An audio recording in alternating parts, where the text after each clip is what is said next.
Splatoon 3 is in a tough era right now. When there's no more content being added to the game, the meta and balance patches for it just have to do a lot of heavy lifting to keep the game interesting. However, we got lucky. Currently, I think the era we're in right now for Splatoon 3 goes really underappreciated. There isn't as much talk about it these days, but I think we're in the best meta we've ever been in, which has a lot of competition throughout Splatoon 1, 2, and especially 3, with the previous midline focused one being a highlight. With 5 months of development since those big nerfs, we now have a clear picture of where the game is now, and today I want to talk about why I think it's so fun and such a good spot right now. Be sure to subscribe if you enjoy, and let's break it down.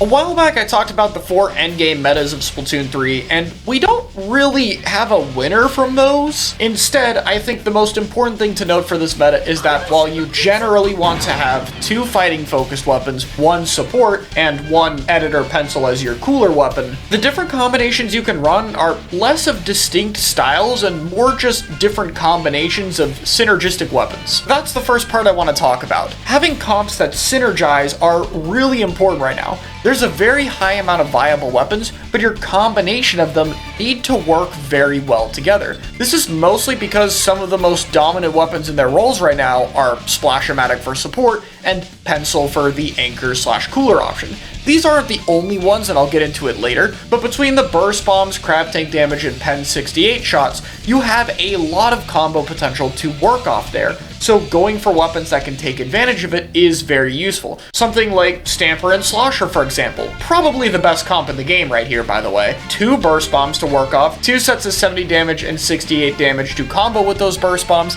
and 2 fighting weapons, one of which specializes at dealing with AoE and ledges, and the other one can attack more easily in the open. But synergistic combos doesn't just have to mean damage numbers that work well together. One of the comps that's been seeing a lot of success in the JP scene is Dually Squelcher, Splash-O-Matic, Roller, and Pencil. And compared to the previous comp, the synergy here comes from more than just damage combos. Dually Squelcher is a highly mobile weapon that can end up baiting a lot for Roller, which has faster kill times to make up for what Dually Squelcher lacks. And rather than Pencil's 68 damage being some insane combo number here, it instead becomes valuable paint trails for the Roller to be able to use its mobility in. And the list goes on. I could keep talking about stuff like S-Blast Bucket doubling up on area of effect and burst bombs, or Dually Stamper being the kind of standard dive stuff we've been seeing. You could keep going for forever here. What matters is that the comps have to be synergistic. There's a basic idea that you're building around, and while that slightly varies between each comp style, I think that's what makes it fun. Coordination matters. One of the biggest concerns for people who have been moving on from Splatoon 2 to 3 is that coordination and team-based gameplay aren't as important. That's definitely true. Splatoon 3 is a very individually focused game. It's part of why pickups can find so much more success in this game. But to say that coordination doesn't matter isn't true. While the meta is very aggressive, you have to go in together. It's why having frontline combos that work with each other are so important. To be able to push in effectively, it requires a good amount of coordination, whether that be through your main weapons or the specials you're using. And I think that's a good thing. While there should be an amount of main weapon power present to allow people to make hype individual plays happen, there should still be an incentive around working with your teammates.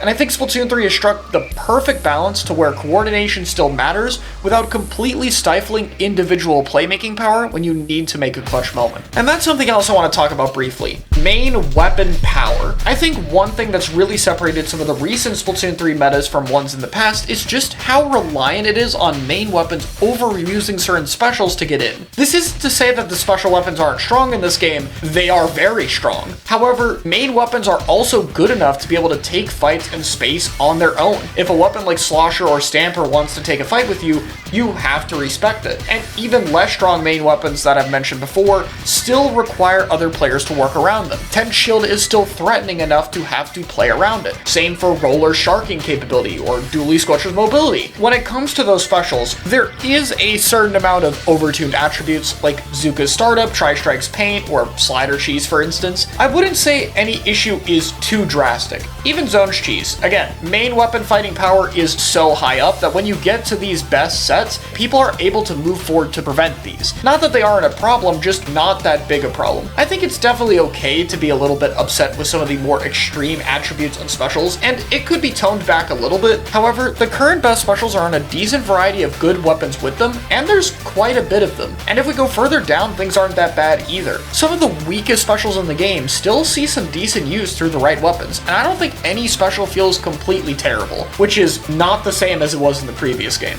Of course, none of this means anything without a good amount of weapon diversity, and this is something where I was really concerned with. Penn has been taking over Anchor for quite a while, and with people gradually figuring out the game more after these nerfs, I was worried that the weapon diversity we've been seeing recently would go down. That's what happened in the era of no meta when people eventually figured it out. But this time seems to really have been different. While there's plenty of different combinations you can use, nothing seemed completely dominant. For example, in the Anchor category, while I did just mention Pencil, and it's definitely the most common, there are other options that are doing quite well. Edit Smiling still sees some use in a lot of the same comps Pencil does, since its better mobility and ability to deal with HP specials is a little bit stronger, and that even gives it pairing with some other defensive options, like Vanilla Squeezer with its very stable kit, or Flingza with its missiles and ability to prevent the comp from being rushed down. And even outside of Edit and Pen, other weapons are seen a little bit. There's the occasional bit of Rapid I've seen, Wellstring is doing quite well in Rainmaker, and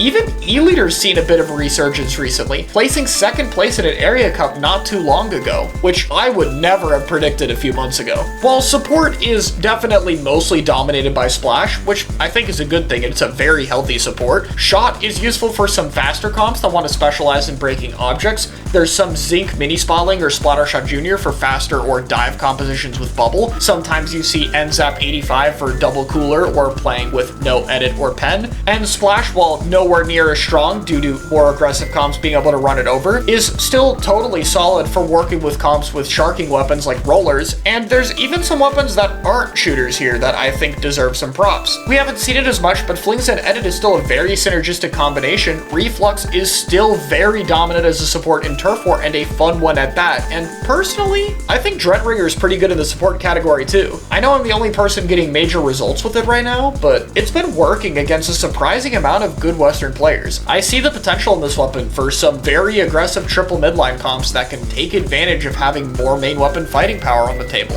And actually, one more weapon, because just a few days before this video was set to go live, dualies were not just in first place of Area Cup, but in second place, being played for the support role instead, with comps that cover the paint output a little bit more. Just goes to show that things are still changing. And aggressive weapons have plenty. I think you can look at pretty much any weapon class in the game and find one or most times multiple different viable options between them, many of which come with slightly different playstyles or options. At the end of the day, they managed to hit that perfect balance. They toned back the overtuned weapons in 9.0 without lowering main weapon power too much. There's a healthy amount of variety in how people are able to play and what they're able to build around that still requires a decent amount of coordination, while being an overall fast-paced, fighting-focused meta that makes sure that special spam isn't too strong here. I'm not saying that it's perfect, and it can definitely be made better. Patches right now are going to have a really important job of buffing other viable options to join discussion here. That's going to be the main way the game is kept fresh and interesting. For example, a bit ago I talked about how a Wavebreaker buff could bring a lot of other interesting wave weapons to the table. And frankly, we're still overdue for buffing literally any of the cooler options that aren't Pencil or Edit to see more use. But I think it's very achievable to keep the same meta we have now and just continue adding to it through viable buffs. And I hope that's what we see. Competitive Splatoon 3 might not be getting the same viewership right now with a lack of teams for people to cling on to, but if you do check out a tournament going on right now, you can really see how interesting this game is at the highest level, and I hope more people are willing to see that. I don't know how the meta for Splatoon 3 is going to end, but I have learned over the years that when you have a good meta like this, it's better to enjoy it as long as it lasts. So I'm going to do that for this one. Let me know what you guys think in the comments below, and I'll see you all next time.